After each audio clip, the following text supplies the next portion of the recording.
The basic premise is that breast cancer staging for many years has been based on anatomic factors.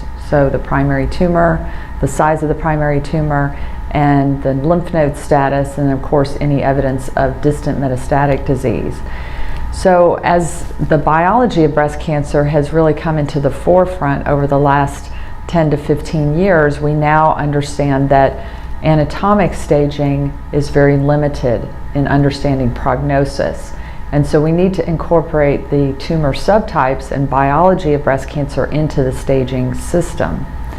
So what our group has been doing for the past 10 years or so is looking at methods of incorporating factors such as standard factors that are already available on every pathology report for our patients, including estrogen receptor, grade, and things of that nature that we know have a strong impact on the prognosis of each breast cancer patient.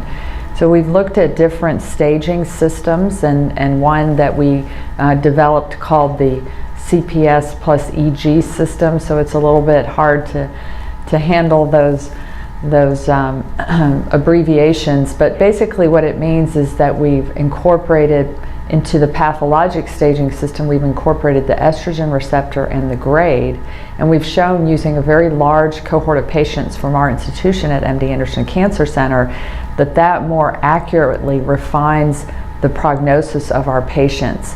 Whereas if you look at just pathologic staging factors alone, within stage 1 or stage 2 grouping of anatomic factors, we know that there's wide variation in the outcomes of those individual patients, and that grade and estrogen receptor status and of course HER2 status play a very important role. So we've developed these staging systems over time, and finally it's taken foothold, and the AJCC staging, the 8th edition that was just revised, does incorporate biologic factors into the new staging system.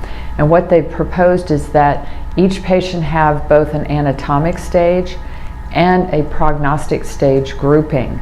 And the prognostic stage, as defined by the AJCC, includes the anatomic factors and grade, estrogen receptor status, and HER2 status as well.